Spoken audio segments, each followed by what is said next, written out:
तलहटी में जब भगवान राम और श्री हनुमान जी मिले थे मेरे भाई बहन, हनुमान जी के आंसू गरम गरम गिर रहे थे, भगवान के आंसू ठंडे ठंडे गिर रहे थे। निज लोचन जल सींच जुड़ावा, भगवान के आंसू ठंडे होते हैं, जीव के आंसू गर्म होते हैं। ये लक्षण है। संस्कृत की एक पुस्तक है नलोपाख्यानम, उसमें देवताओं और मनुष्यों में अंतर क्या है ये बताया है।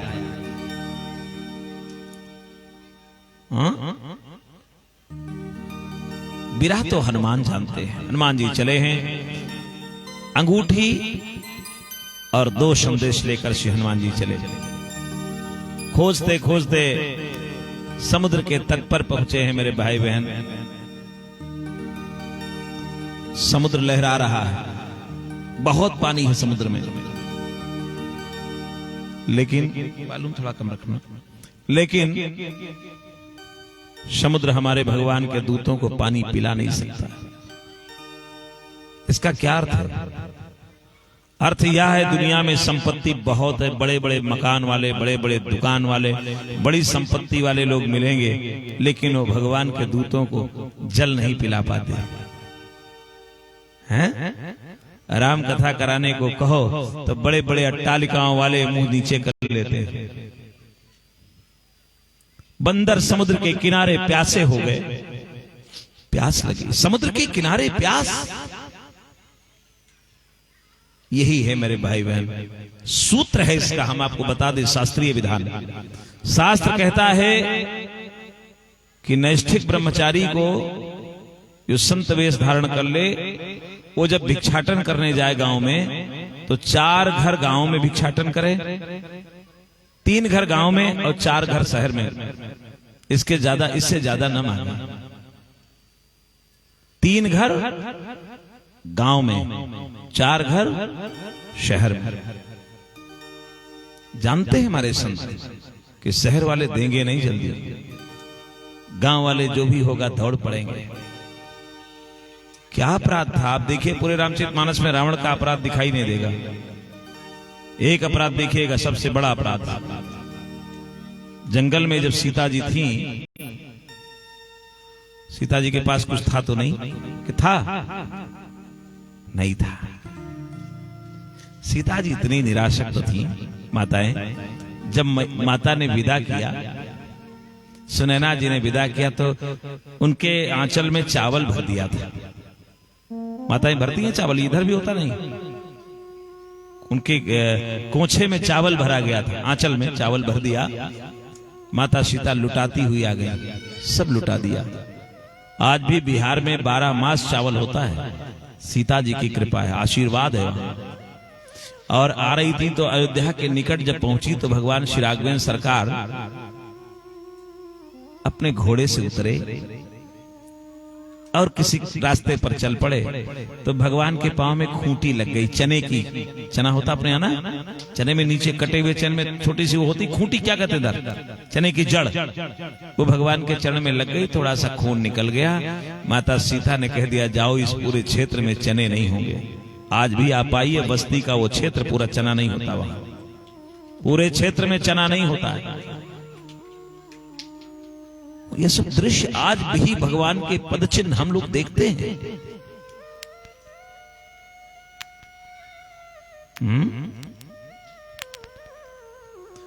समुद्र जल नहीं पिला सकता। बंदर प्यासे हैं, लगता है प्यास से मर जाएंगे। हनुमान जी एक ऊंचे टीले पर चढ़ गए, देखा एक गुफा दिखाई दे रही है। हनुमान जी ने कहा, नीचे सब आओ, चलो, इस गुफा में पानी है। लोगों ने कहा, कैसे कह रहे हो पानी? कैसे कह रहे हो जल मिलेगा? कहा, इस गुफा में जल वाले पक्षी जा रहे हैं, जल वाले पक्षी जा रहे हैं, इससे पता है इसमें जल जरूर है। तो हनुमान जी आगे आगे, अंगद आए हैं ना, अंगद जी चलो, आगे आगे आए हो, चलो। अंगद ने कहा, और तो सब जगह हम आगे जा सकते हैं, गुफा में हम आगे नहीं जाएंगे। क्यों नहीं जाओगे? गुफा में आगे आगे फिर आए हो तो आगे चलो ना। गुफा में नहीं जाएंगे, गुफा में मेरे पिताजी गए थे जिसके कारण इतनी बड़ी घटना घटी, मैं तो गुफा में आगे नहीं जाऊंगा। पीछे थे गजगवाक्ष, उनसे कहा आप चलिए। उन्होंने कहा हम कौन से बड़े वीर हैं, हम क्यों जाएं? नल नील आप चलिए, हम भी नहीं जाएंगे। जामुन जी आप चलिए गुफा में आगे। जामुन जी ने कहा बुढ़ा आदमी हूं, आगे मुझे क्यों कर रहे? गुफे में कोई जानवर बैठा हो पहले से आक्रमण कर दे, हम वृद्ध आदमी मारे जाए। हम मंत्री का कार्य कर सकते हैं, हम लड़ेंगे नहीं, गुफा में आगे नहीं जाएंगे। सबसे पीछे हनुमान जी चले थे ना। अब सुनिएगा, अभी पीछे थे, अब क्या किया बंदरों ने? जो सबसे पीछे आया था वो सबसे आगे हो गया। हनुमान जी से कहा जामन जी ने, हनुमान जी कोई जाने वाला नहीं, आप ही आ जाओ आगे।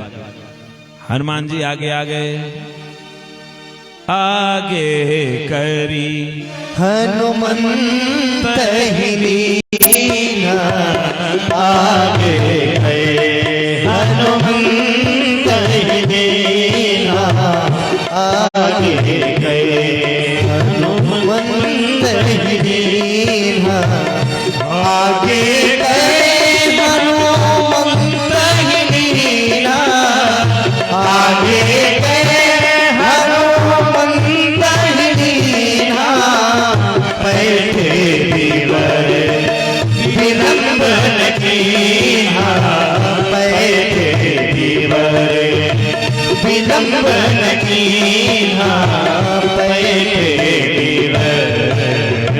हनुमान जी आगे आ गए, कोई बात नहीं, पीछे रहे तो ठीक है, आगे रहे तो ठीक है, चलो गुफा में मैं आगे चलता हूँ।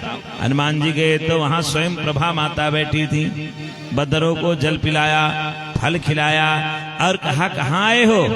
माता जी सीता जी की खोज करने आए हैं। भगवान कहाँ हैं? भगवान प्रवर्षण गिरी पर हैं, मैं जा रही हूं उनके पास। माता जी सीता जी किधर हैं, कुछ बताओगी पता?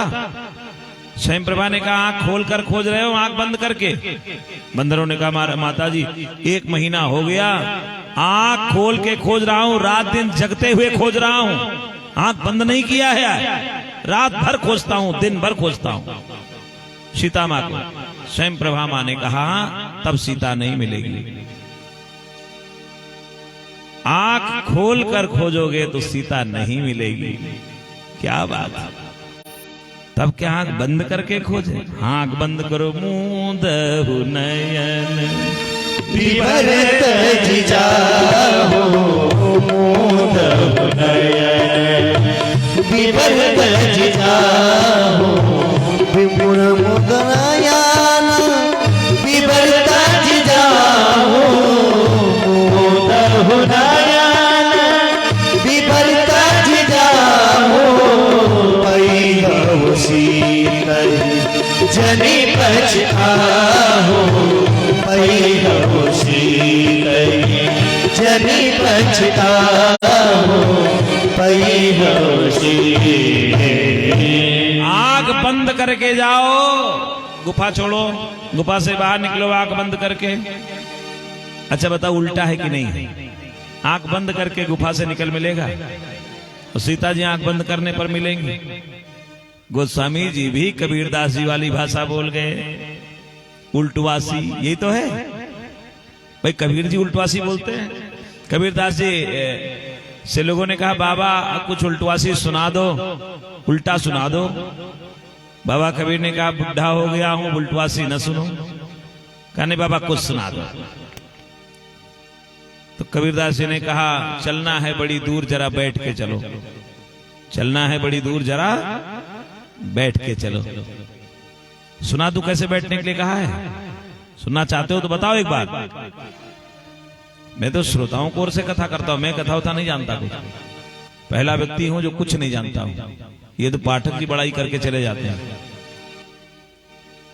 आप लोग कथा कहलवाते हो तो कथा हो जाती है।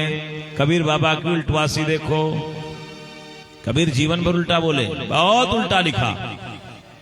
अरे कोई संत बने तलवार, भजन की ढाल बनी, कोई संत बने तलवार, भजन की ढाल बने, कोई संत बने तलवार, भजन की ढाल बने, कोई संत बने तलवार, भजन की ढाल बने। उल्टवासी देखो, पहले दही जमाई के और पाछे दुहिए गाय। दूध नहीं है घर में, पहले दही जमाई के और पाछे दुहिए गाय। और जिस गाय से दूध निकालना है, बछरावा के पेट में ऐसी गाय, और माखन हाट बिकाए। भजन की ढाल बनी कोई संत बने तलवार, भजन की ढाल बनी कोई संत बने तलवार, भजन की ढाल बने। पहले दही जमाए के पाछे दुहिए गाय का अर्थ सुनो। ये तन की दही जमाए के और मन की दुहिए गाय। तन की दही जमाए के और मन की दुहिए गाय। धीरज बछरा पेट में और कीरति हाट बिकाए। भजन की ढाल बने कोई संत बने तलवार, भजन की ढाल बने कोई संत बने तलवार, भजन की ढाल बने। पहले जन्मे बेटवा पाछे जन्मे बाप। आजा के रे ब्याह मां नाती पर सत भात। भजन की ढाल बने कोई संत बने तलवार, भजन की ढाल बने कोई संत बने तलवार, भजन की ढाल बने।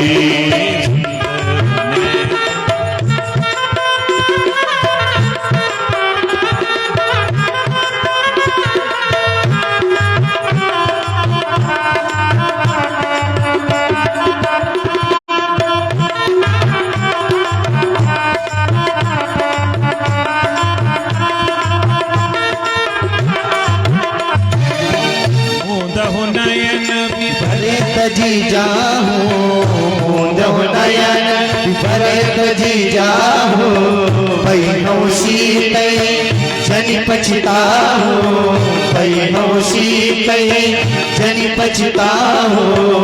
कोई संत बने तलवार, भजन की ढाल बने कोई संत बने तलवार, भजन की ढाल बने। नयन मोदी मुनि देखहि वीरा, नयन मोदी मुनि देखहि वीरा। खाने सकल सिंधु के तीरा, खाने सकल सिंधु के तीरा। कोई संत बने तलवार, भजन की ढाल बने कोई संत बने तलवार, भजन की ढाल बने कोई संत बने तलवार, भजन की ढाल बने। आंख बंद किया और बंदर पहुंच गए समुद्र तट पर। वहां पर संपाति मिले। संपाति ने कहा, सीता दूर बैठी उस पार। संपाति ने बताया, सीता जी अशोक वाटिका में बैठी। तो बढ़ाए रहो। अशोक वाटिका में सीता जी बैठी हैं। जो कोई समुद्र का उल्लंघन करेगा, लंघन करेगा, संतरण करेगा, सब एक ही शब्द है, सीता का समाचार वही लाएगा। अब आगे आगे अंगद आए थे। जामवंत जी ने कहा, अंगद जी तुम जाओ उस पार। मैं जा तो सकता हूं, आ नहीं सकता। तो जामवंत ने कहा, तब आपको भेज ही कौन रहा है? चले जाओ, वापस आओ ना, तो भेज कौन रहा है? कारण क्या है? अंगद क्यों नहीं आ सकती? ये वही अंगद है, समुद्र के इस पार भी पांव जमा कर खड़ा है कि मैं जा तो सकता हूं, आ नहीं सकता हूं। और समुद्र के उस पार लंका में भी पांव जमा दिया, भाई पांव उठा दे। अंगद के संदेह पर एक हमारी बहुत नन्ही सी पुस्तक है। ऐसा क्यों करता है अंगद? अंगद बहुत बड़ा भक्त है भगवान का। जा तो सकते, वापस नहीं आ सकते, कई कारण है। अच्छा, ऐसे व्यक्ति को भेजने में क्या चतुराई है? कहें तो हम जा सकते हैं, सागर तो हम चले जाएंगे, लेकिन उधर से आना कठिन है, तब क्यों जाओगे? सबसे पूछा जामवंत जी ने, तुम जाओगे? सब ने जवाब दिया, महाराज समुद्र तो नहीं लांघ सकता हूं, 100 योजन का विस्तीर्ण समुद्र हमारे बस का नहीं है। कारण क्या है? मेरे भाई बहन, कारण सुन लो। पहले एक कारण बताऊंगा। लंका में कलयुग जैसा परिवेश है, और लंका की इस पार त्रेता का युग चल रहा है। लंका में कलयुग जैसा वातावरण है, जैसे कलयुग का वातावरण चलता है। इस पार त्रेता है। कहेंगे आप, एक ही युग तो पूरे संसार में चलता है? हाँ, चलता है। प्रातःकाल कौन सा युग चलता है? सुंदर हवा चलती है, जब सतयुग जैसा परिवेश होता है। दोपहर में त्रेता जैसा होता है, संध्या में द्वापर जैसा होता है, रात्रि में कलयुग जैसा परिवेश चल जाता है। एक ही दिन में चारों युग घट जाते हैं। वातावरण कलयुग जैसा था, वहां सबके बस की बात नहीं है। कलयुग में जाकर और सुरक्षित निकल आवे। काजल की कोठरी में लाखों हु सयान हो जाए, काजल की कोठरी में आप जाएंगे तो काजल लगी। कलिकाल में जन्म हुआ है, अवश्य लोभ मोह मद मात्सर ईर्ष्या द्वेष में हम सब फंसे, कहीं निकल नहीं सकते। व्यासपीठ से भले कह दें कि लोभ नहीं है, लेकिन दक्षिणा लेते समय लिफाफा चाहिए। जो सही है वो बता रहा हूं भाई, क्योंकि कलिकाल में पेट के भूगोल में उलझा हुआ है आदमी। केवल पेट का भूगोल है।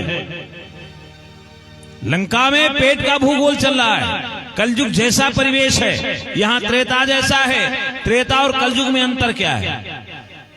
क्या अंतर जानते? माता जानना चाहे तो बताऊं। भगवान राम जब राज्याभिषेक हुआ और बैठे सिंहासन पर, एक दिन कौशल्या मैया पहुंच गई। राम जी को देखा, राम जी बहुत दुबले हो गए। कौशल्या मां ने कहा, भैया आज मैं तुम्हारी मां बनकर आपसे प्रश्न करना चाहती हूं। आज मैं तुम्हारी प्रजा नहीं बनी हूं, तुम मेरे बेटे बनकर उत्तर दो। श्री राम जी ने कहा, पूछो माता जी। बेटा इतने दुबले क्यों हो गए? हर मां चाहती है बेटा खूब हृष्ट पुष्ट रहे। श्री राम जी ने कहा, माता जी राजकाज थोड़ा व्यस्त है, व्यस्तता है, दुबले हो गए हैं, कुछ दिन बाद ठीक हो जाएंगे, कोई बात नहीं है, थोड़ी व्यस्तता है। नहीं बेटा, एक बात बताओ, सीता तो भोजन बनाती है, उसके हाथ का भोजन पा रहे हो, सीता के हाथ का भोजन अच्छा लगता है या मेरे हाथ का? भगवान ने कहा, माता जी प्रश्न थोड़ा कठिन है, हल्का कर दो। कौशल्या मां ने कहा, बताओ अयोध्या का भोजन अच्छा लगता है कि जनकपुर का? माता जी, ये भी प्रश्न तो वही है, प्रश्न वही है, हल्का नहीं हुआ है। लेकिन अगर चाहती हो तो सुन लो। अगर मैं कह दूं कि, अच्छा सीता जी बगल बैठी हैं बिल्कुल वाम भाग में, अगर मैं कह दूं कि वैदेही के हाथ का बनाया भोजन अच्छा लगता है, तो आप प्रसन्न हो जाओगी, कहोगी धन्य है, हमसे कोई कमी रह गई हो, हमारी बहू आई है, कम से कम वो तो घर में पूरा कर रही कमी। प्रसन्न हो जाओगी माता जी। अब यही बात आज कलयुग में ले आओ। बात वही है, यही बात कलयुग में ले आओ। और कोई कह दे कि पत्नी के हाथ का भोजन तो अच्छा लगता है, तो माता जी क्या कहेंगे? जाओ फिर, उन्हीं जब से आ गई तब से बहुत, जाओ उधर ही रहो। देखिए अंतर हुआ। वैचारिक परिवर्तन ही युग का परिवर्तन है। भगवान श्री राघवेंद्र ने कहा, अगर माता जी मैं कह दूं कि आपके हाथ का भोजन अच्छा लगता है, तो मेरी वैदेही प्रसन्न हो जाएगी कि मां तो मां है, कोई बात नहीं, हमारे भगवान को स्वाद की आवश्यकता है, अच्छा स्वाद मिले, चाहे मां बनाए चाहे मैं बनाऊं भोजन, हमारे भगवान को प्रसाद तो मिले। तो मां होती, मेरी वैदेही प्रसन्न हो जाएगी। यही बात आज यहां ले आओ। कोई व्यक्ति कह दे पत्नी के सामने कि माता जी का बनाया भोजन तो बहुत अच्छा लगा, तुम उतना बढ़िया नहीं बना पाती हो, दूसरे दिन घर में भोजन नहीं बनेगा। अंतर कलिकाल में, त्रेता में अंतर है, यही अंतर, वैचारिक अंतर देखिए। लेकिन बेटा कुछ तो बताओ, कलिकाल के लोग क्या करेंगे? कलिकाल आएगा तो आप जो बोलोगे वो कलिकाल वाले बेचारे कैसे उससे निपटेंगे। भगवान राघवेंद्र ने कहा माता जी सही तो ये है कि श्रीपुर न पायो बैकुंठ हूं न पायो मातु, जनकपुर न पायो श्री अवध में न पायो है।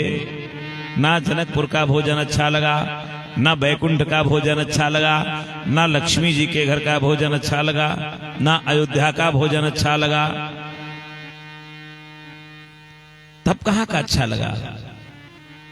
सबरी के बेरन में अब विदुर घर सागन में, जो स्वाद पायो मातु कतहू न पायो है।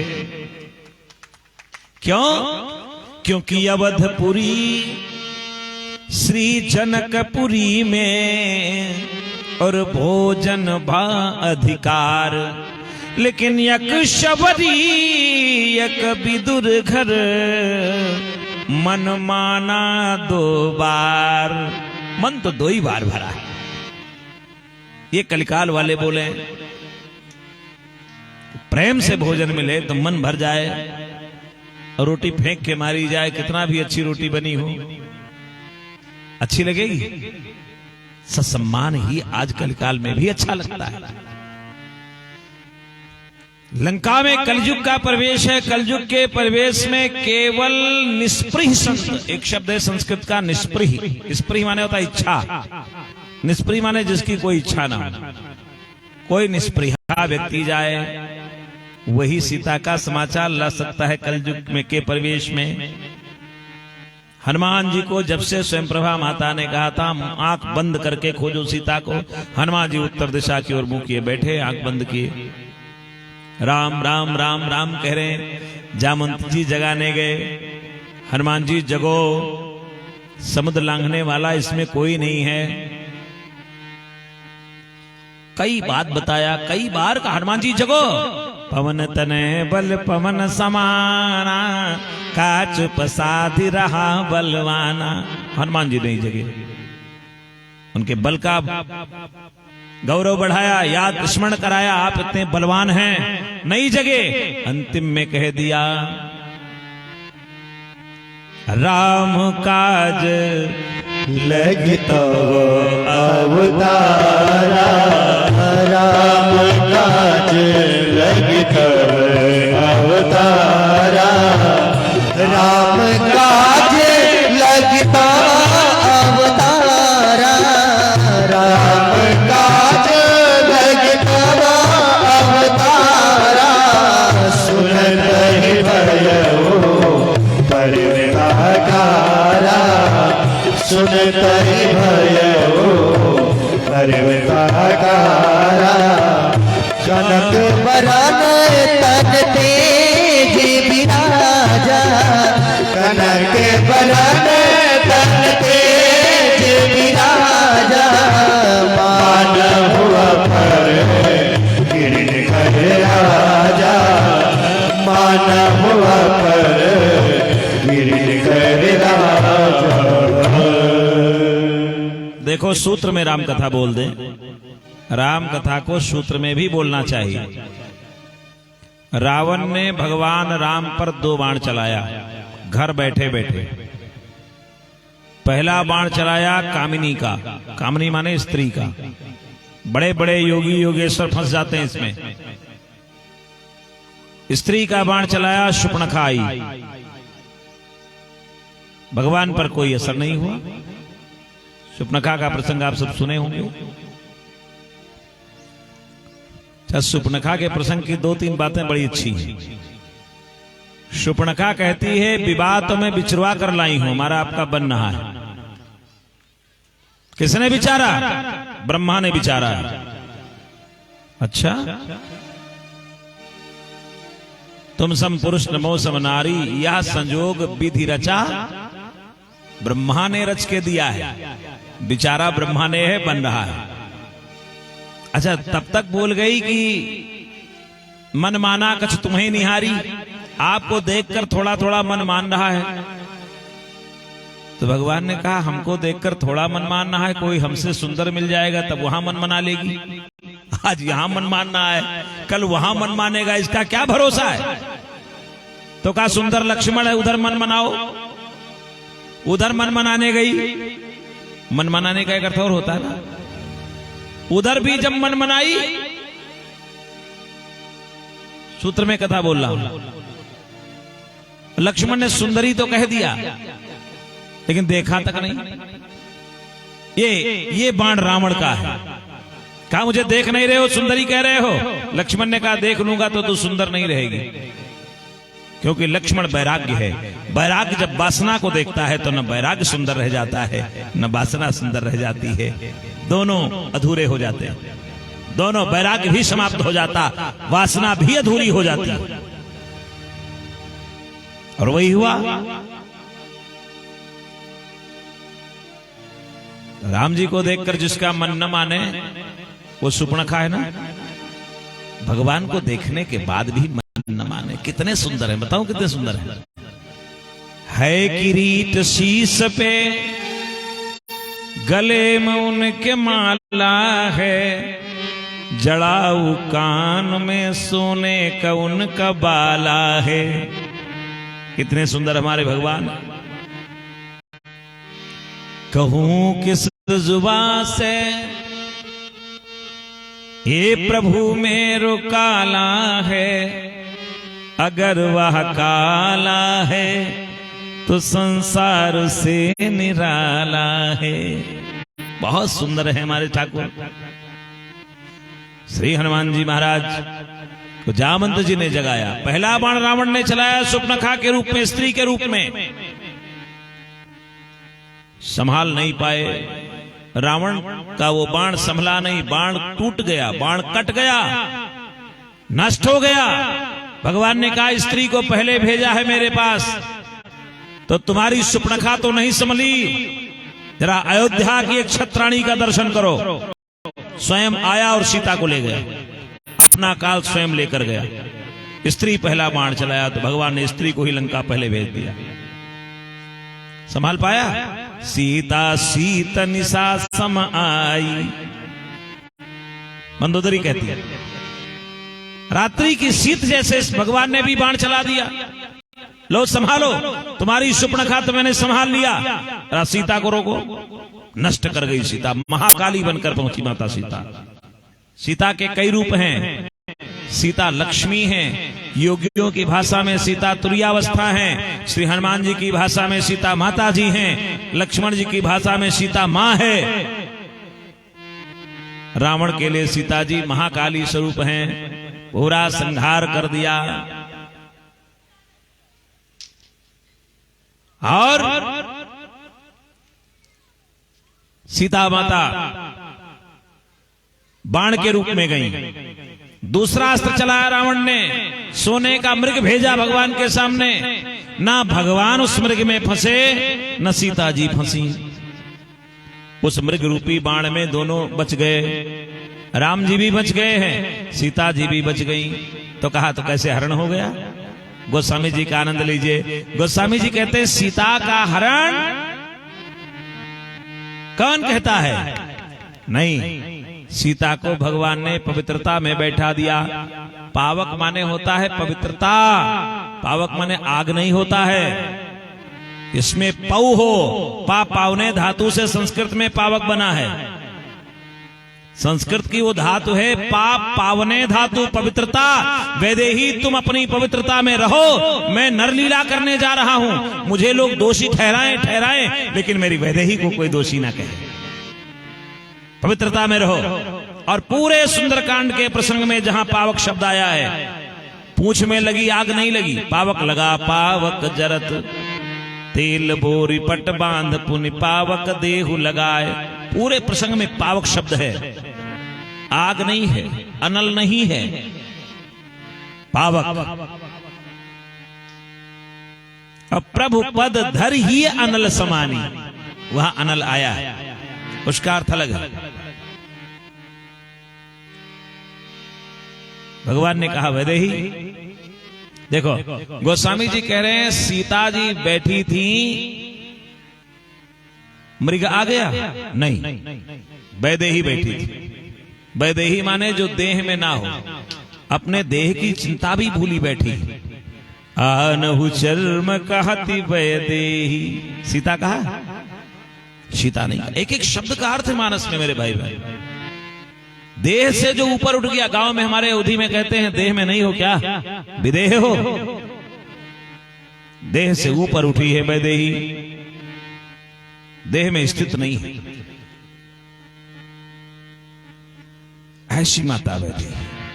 रावण आया, सीता के पास कुछ नहीं है, कंदमूल फल रखा था, बेचारी अपने आंचल में लेकर दौड़ी। सन्यासी भूखा न जाए, मैं गृहस्थ, गृहस्थी धर्म का पालन किया। रावण ने क्या सन्यास धर्म का पालन किया? सन्यासी बनकर गया था, क्या सन्यास धर्म का रावण ने पालन किया? यह अपराध है नहीं है? चादर हम सन्यासी का ओढ़ के बैठे, व्यासपीठ पर आराम से बैठ करके बढ़िया माला पहने, पोती पुजाएं और चुटकुला सुनाएं, व्यासगिरी रह जाएगी? क्या बचा फिर? बोलो, नौटंकी का जोकर भी तो चुटकुला सुनाता है, फिर एक व्यास एक जोकर में क्या अंतर बचा? सजते बजते भी तो व्यास लोग हैं, जोकर जैसा खूब। कई तरह का चंदन, न कोई संप्रदाय न कोई कुछ, जो चंदन लगाते हैं डर जाओ। क्या बचा फिर बताइए? क्या संयम में जीवन बचा? थोड़ा बेस बढ़ाना, इसमें ज्यादा ट्रेबल है। ये रावण का अपराध है। सन्यासी वेश धारण करके भी सीता का हरण करता है, और जंगल में रहती हुई मेरी माता वैदेही गृहस्थी धर्म का पालन करती है। अपने गृहस्थी धर्म का पालन किया, उसने सन्यास धर्म का पालन नहीं किया। दूसरा बाण रावण ने सोने का मृग चलाया, तो श्री राम जी ने बाण चला दिया कौन सा? सोने का बंदर। कनक भूधराकार शरीरा। तुम्हारा मृग मैंने संभाल लिया, मेरा बंदर संभालो। संभाल पाया?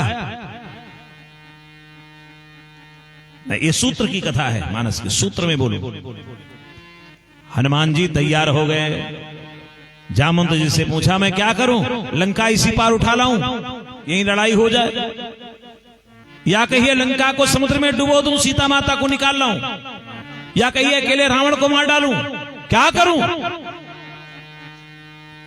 क्या करना है जामवंत जी?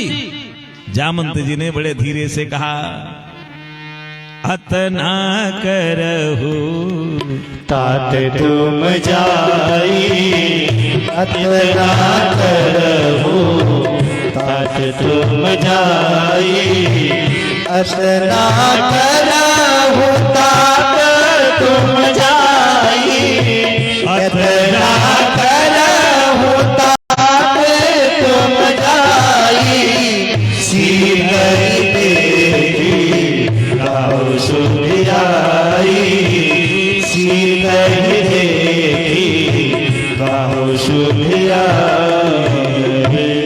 केवल सीता को देख करके चले आओ, राम जी को बताओ।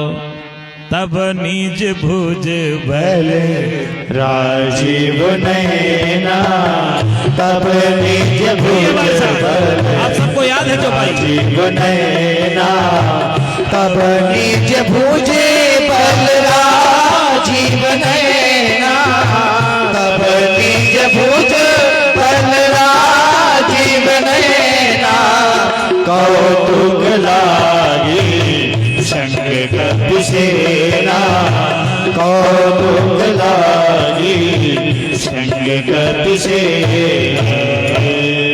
अपने भुजाओं के बल से राजीव नयन कौतुक के लिए सेना लेकर जाएंगे और रावण पर विजय प्राप्त करके सीता जी को लाएंगे। जो कहा गया उतना करो। अच्छा, अब ध्यान से सुनो। देखिए, बुढ़ापा सबको आनी है, चाहे बालक हो चाहे जवान हो, एक न एक दिन वृद्ध होना है। श्री रामचरितमानस में 3 बुजुर्गों का वर्णन है। 3 बुजुर्ग हैं। कौन कौन? अयोध्या में सुमंत्र जी बुजुर्ग हैं, बुढ़े हैं। अयोध्या में कौन है? सुमंत्र जी बुढ़े हैं। राम जी इनका सम्मान करते हैं। राम सुमंत्र ही आवत देखा, आदर कीन पिता समलेखा। राम जी सुमंत्र जी का सम्मान करते हैं। कर्नाटक में जामवंत जी बुजुर्ग हैं, जामवंत जी बुढ़े हैं, उनका सम्मान कौन करता है? श्री हनुमान जी करते हैं। यहीं से बुजुर्गों के सम्मान से सुंदर कांड का शुभारंभ होता है। क्यों? इसलिए ये 5वां कांड है। सुंदरता तो तब है साहब जब जवानी जा रही हो। जीवन तब याद करना चाहिए मैंने क्या खोया क्या पाया। जवानी जब जाने लगे तब याद करना चाहिए व्यक्ति को कि बचपन से आज तक मैंने कितना श्रम किया, क्या मिला मुझे, मैंने क्या किया है, मेरे इन हाथों ने कुछ मेहनत किया क्या, मेरे इस मस्तिष्क ने कुछ किया, जीवन उद्धार का कार्य, समाज का कार्य किया, राष्ट्र का कार्य किया, नहीं किया, सोचना तब चाहिए। ये 5म कांड है। जीवन की 4 अवस्थाओं में जब जवानी जाने लगे, बुढ़ापा आने को हो, तब सुंदर कांड प्रारंभ होता है। ये है जामवंत जी। अगर कुछ नहीं कर पाए हो तो एक काम करो, लगे कि मैं कुछ नहीं कर पाया, मौका नहीं मिला जीवन में, समय नहीं मिला हमें कि कुछ हम अच्छा कर जाएं समाज के लिए, तो बुजुर्गों का सम्मान करो, इनसे पूछो मैं क्या करूं। यहीं से सुंदर कांड का शुभारंभ होता है। कर्नाटक के जामवंत जी का सम्मान श्री हनुमान जी करते हैं। यही वो अवस्था है। जामवंत के वचन सुहाए, जामवंत के वचन सुहाए, जामवंत के वचन सुहाए, जामवंत के वचन सुहाए, सुनि हनुमंत हृदय अति भाए, सुनि हनुमंत हृदय अति भाए। कर्नाटक के वृद्ध जामवंत की बात हनुमान जी को अच्छी लगती है। लंका में एक बुजुर्ग है, रावण का नाना, नाम है माल्यवंत। रावण के नाना 3 भाई थे, माली, सुमाली, माल्यवंत। सुमाली के खरदूषण, तिसरा उनकी बेटी के, ये 3 बेटे हुए। तो इसीलिए खरदूषण, तिसरा रावण के मौसेरे भाई है। अच्छा, भारत पर रावण ने जब कब्जा किया, अधिकार कर लिया, तो भारत में 2 चौकी रावण ने बनाया। एक बना दिया महाराष्ट्र में, दक्षिण भारत में, नाम था जनस्थान।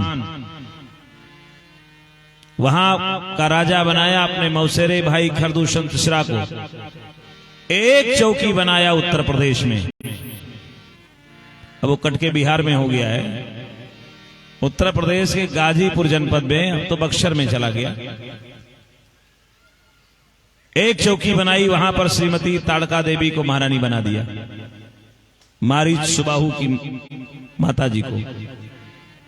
यहां महारानी को बैठाया, वहां महाराजा को बैठाया, पूरे भारत पर राज्य कर लिया। आज 35 राज्य है, 35 हैं, 29, 36 जो भी हो, आज तब भी परेशानी है, हम शासन नहीं कर पा रहे हैं, बड़ी समस्या है। 2 चौकी से रावण ने पूरे भारत को, अखंड भारत को अपने अधिकार में कर लिया। अखंड भारत पूरा रावण के अधिकार क्षेत्र में था। ब्रह्म सृष्टि जहां लगी तनधारी, 10 मुख बस बरती नर नारी। ब्रह्मा की सृष्टि का जितने प्राणी थे सब दशानन के अधिकार में थे। 7 स्थान मात्र छूटे थे, वही 7 मोक्षपुरी कहे गए। अयोध्या, मथुरा, माया, काशी, कांची, अवंतिका, पुरी, द्वारावती, 7 स्थान रावण के अधिकार से छूट गए थे। इन्हीं को मोक्षपुरी कहा गया, नहीं तो पूरे पर अधिकार था। अरे जनक के दरबार में पहुंचा है जिस समय रावण, सारे राजा कांप गए हैं। राम जी के विवाह में भी गया है वो। पूरी धरती कांपती थी, रावण चलता था। इतना बड़ा आतंक था रावण का, इतना भयावह परिवेश था, किसी में साहस नहीं था। राघवेंद्र और संतों ने दोनों ने काम किया है। कभी इच्छा होगी मेरे भाई बहन तो पढ़ना एक पुस्तक आनंद मठ बंकिम चंद्र चट्टोपाध्याय जी का, जिसमें वंदे मातरम निकला है, कभी पढ़ लेना। सन्यासियों का विद्रोह है उसमें। ये सन्यास इसलिए नहीं लिया जाता है कि बैठे बैठे आराम से भोजन करे, किनारे घूमे। सन्यास राष्ट्र धर्म को निभाने के लिए लिया जाता है। सन्यास स्वामी विवेकानंद ने लिया। सन्यास रामकृष्ण परमहंस का पूरे जीवन रहा। समर्थ गुरु रामदास सन्यासी थे। ये सब सन्यासी है साहब। एक सन्यासी के रूप में श्री हनुमान जी महाराज हैं। इतना बड़ा कार्य करने जा रहे, इतने बड़े आतंक में सीधे जा रहे हैं। मैं क्या करूं जामवंत जी? भाई इतना करो कि समाचार ले आओ। जामवंत जी की बात हनुमान जी को मीठी लगी, छलांग लगा दी। कुछ संत कहते हैं 4 बाधाएं हैं हनुमान जी के यहां, मैं कहता हूं 5 बाधाएं हैं। 5 बाधा है भगवान कार्य में। पहली बाधा मैनाक पर्वत है। ये वो पर्वत है जो हिमालय का बेटा है, पार्वती माता का भाई है। पर्वतों के जब पंख काटे जा रहे थे, ऋग्वेद में गृहसमद ऋषि कहते हैं पर्वतों के पहले पंख होते थे, और जब ये काटे जाने लगे, जब हिमालय का पंख काट रहे थे इंद्र, तो हिमालय का बेटा भाग के पवन देवता की शरण में गया। मुझे बचा लो, नहीं मेरे भी काट दिए जाएंगे। पवन देवता लेकर गए, समुद्र में छुपा दिए। आज पवन पुत्र जा रहे हैं, तो इसने सोचा थोड़ा निकल कर आऊं, और इनके पिता का ऋण है मेरे ऊपर, मैं चुका दूं, कह दूं विश्राम कर लो। मैनाक नाम था, सोने का पहाड़ था, निकलकर सामने आ गया। पहली बाधा भगवान की कथा सुनने में सोना है। सुन लो श्रोता, क्यों नहीं इकट्ठा होते हैं? कलिकाल में आलस्य और मोह ज्यादा बढ़ जाता है। 2 चीजें कलिकाल में बहुत बढ़ती हैं, आलस्य और मोह। प्रमाण रामचरितमानस, मैं नहीं कह रहा हूं। भगवान जब जंगल जा रहे थे, अयोध्यावासी भी साथ साथ गए। अयोध्यावासियों को किस नदी के तट पर छोड़ा? तमसा नदी के तट पर। तम माने अंधकार, तमोगुण। जिसमें तमोगुण बढ़ जाता है वहां आलस हो जाती है। अयोध्यावासी सब सो गए, राम जी निकल लिए। कलिकाल में आलस्य बहुत बढ़ता है, मोह ज्यादा बढ़ जाता है। इतना मोह बढ़ जाता है कि अपने बेटे के भोजन में 2 चम्मच घी और जेठानी के बेटे को 2 थप्पड़, ये मोह है। अभी बताऊंगा लंका में, लंका कलिकाल है, मोह का परिवेश वहां है। मैनाक आ गया। राम कथा सुनने आने में बाधा सोना है। राम कार्य में सोना बाधा बनता है। सोने का मतलब सोना, और सोने का मतलब सोना। शहरों में तो माताओं से पहले दिन कह देता हूं, माता जी बनावटी वाला पहन के आना, रास्ते में कोई मिले, कोई नुकसान हो जाए तो कहना नहीं कथा में गए थे। कथा को अपराध मत देना। कथा आपके सोने को नहीं छीनती है, सोना बनाती है कथा। तुम्हें स्वयं सोना बना देगी। क्या सोना थोड़ा सा पहनोगे, कथा भगवान की सुनोगे, स्वयं स्वर्णमय हो जाओगे। हमारे यहाँ का बंदर सोने का है, स्वर्ण से ही लाभ दे हम। पहली बाधा सोना है। बड़े लोग हैं, इन सोना से डरना नहीं, इन्हें प्रणाम कर लेना, फिर आऊंगा सो लूंगा। जाने दो, हनुमान जी ने प्रणाम किया। हनुमान ते ही परसा कर पुन कीन प्रणाम, राम काज कीन है बिन मोहि कहां विश्राम। प्रैक्टिकल में राम कथा बोल रहा हूं, सुनिएगा। आगे बढ़े, सुरसा आ गई। सुरसा बोल पड़ी, आज देवताओं ने मुझे बड़ा सुंदर भोजन दे दिया। आज सुरन मोहि धीर आहारा, आज सुरन मोहि धीर आहारा, सुनत बचन कहा पवन कुमारा, सुनत बचन कहा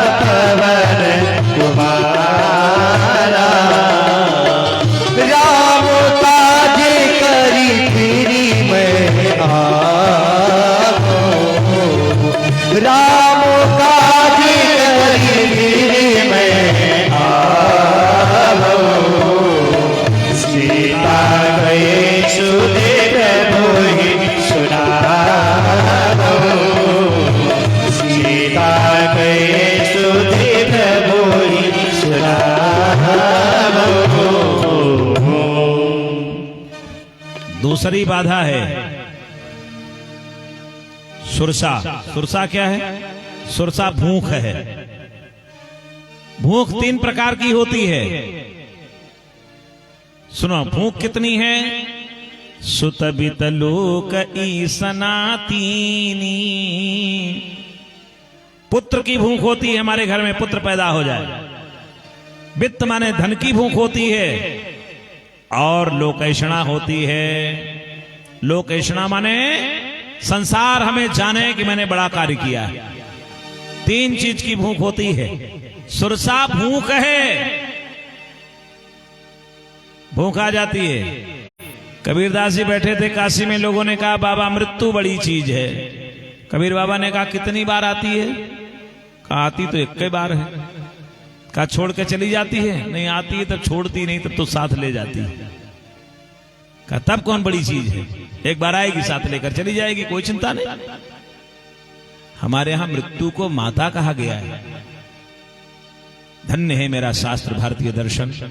कहता है माँ जब बेटे को कोई चोट लग जाए तो माँ दुलार करती है, गोद में दुलार देती ना, उठा लेती है, दुलारती, बेटा हमारा चोट खा गया, आज दवाई करा लेती, ठीक हो जाते हैं। जब शरीर वृद्ध हो जाता है और इस शरीर में इंद्रियां शिथिल हो जाती हैं, चोट लग जाती है, व्यक्ति बेहोश हो जाता है, होश में नहीं रहता है, तब मृत्यु रूपी माता आती है, कहती बेटा अब पीड़ा सहने योग्य तुम नहीं रह गए हो, बड़ी पीड़ा हो रही है, आओ मेरी गोद में आ जाओ। मृत्यु अपनी गोद में ले लेती है, वो भी मां है। हमारे यहां मृत्यु को भी वरेण्य कहा गया है, वरण किया है लोगों ने। मृत्यु रूपी मां गोद में लेती है। कबीर बाबा मृत्यु बड़ी चीज नहीं है। नहीं, बिल्कुल नहीं, मृत्यु आएगी ले जाएगी, कोई चिंता नहीं। तब क्या चीज बड़ी है? कबीर बाबा ने कहा बड़ी है भूख। संध्या में भोजन कराने लोगों को महाराज ये 1 रोटी और ले लो, नहीं नहीं, हाँ, अब बिल्कुल नहीं चलेगा, अब बिल्कुल नहीं। अच्छा तो रसगुल्ला ले लो, मिठाई, हाँ 1 चल जाएगा, चलो 1 चल जाएगा किसी तरह से, 1 और महाराज, 1 और, नहीं नहीं बिल्कुल, अब बिल्कुल नहीं चलेगा। ऐसा लगता है 2-3 महीना अब ये भोजन नहीं करेंगे। लेकिन जैसे प्रातःकाल हुआ, मंजन किया, वैसे भैया कुछ चाय वाय बना है, फिर शुरू। सांझ ही खाए विदा करी दीनी और भोरे ही आई खड़ी, कहत कबीर सुनो भाई साधो, जग में भूख बड़ी। ये भूख है। मैं आहार मिल गया मुझे, लाओ खा जाओ। कलिकाल शुरू हो गया, सोना, ये कलिकाल प्रारंभ है। आहार, भूख, कलयुग में भूख बहुत बढ़ जाती है। अब 3 तरह भूख है, उन तीनों तरह में भूख देखिए। वासना की भूख बहुत बढ़ जाएगी कलयुग में, आलस्य की, नींद की भूख, भूख कई प्रकार की है। अच्छा कपड़ा पहनने की भूख, एसी में रहने की भूख, गर्मी में बर्दाश्त नहीं हो रहा, ठंडी में हैं बढ़िया वाला पीटर सिंगलैंड वाला स्वेटर देखो लाया हूं, पहन रहा हूं, ये सारी भूख है। अच्छी गाड़ी, हमारे अयोध्या के संत थे, उन्होंने कहा भूख कैसे बढ़ती है? भूख माने चाह, चाह माने इच्छा का। चाह पैसों से आनों में आती रही, चाह आने से रुपया बनाती रही, चाह रुपये से कोठी चुनाती रही, चाह कोठी से होटल में, चाह कोठी में मोटर मंगाती रही, चाह मोटर से होटल में जाती रही, चाह होटल में बोतल खुलाती रही, चाह क्या क्या न करती कराती रही। चाह जी से लगा जी जरा हो गया, चाह हर से लगी जी हरा हो गया। चाह जी से जर माने संसार, चाह जर से लगा जी जरा हो गया, चाह हर से लगी जी हरा हो गया। आपकी चाह हमको सदा चाहिए, और तू चाह ले फिर तो क्या चाहिए।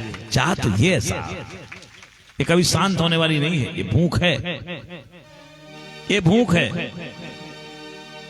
ये शांत होने वाली भूख नहीं है। लेकिन हनुमान जी ने कहा मैं राम काम के लिए जा रहा हूं, मुंह फैलाया, मैं खा लूंगी।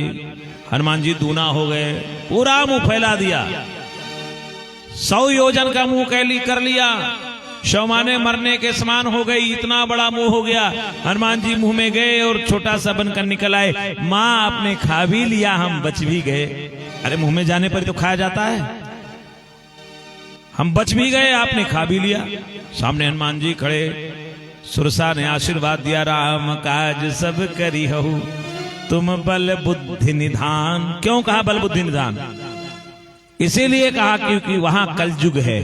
कलयुग में बल बुद्धि दोनों जिसके पास नहीं रहेगा, पार पाना मुश्किल है। कलयुग से पार पाना मुश्किल है। यहाँ बल भी चाहिए, बुद्धि भी चाहिए। अगर बुद्धि नहीं, केवल बल है, तो मारे जाओगे, जेल में पड़े रहोगे। अगर बुद्धि है, बल नहीं है, तो आपको लोग मूर्ख समझेंगे, तब भी नहीं माने जाओगे। पराक्रम भी चाहिए, बुद्धि भी चाहिए। तुम बल बुद्धि निधान, आशीष दे गई सो हरसि चलो हनुमान।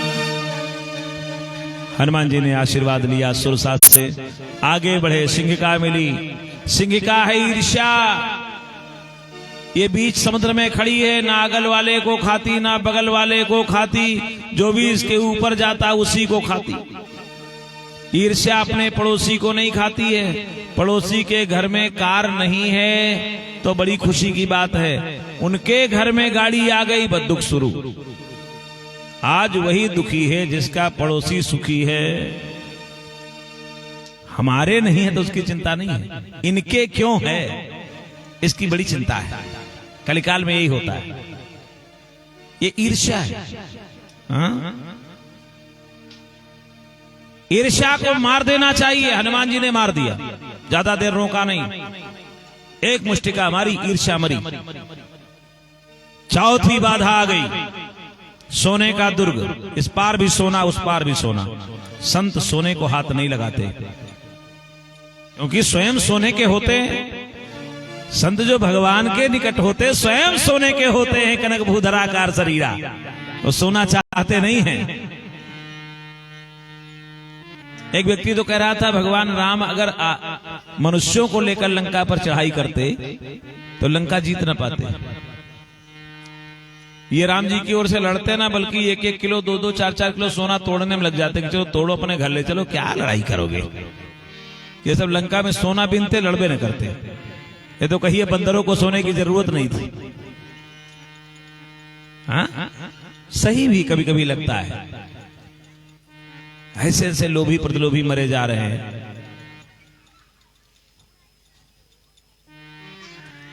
हनुमान जी महाराज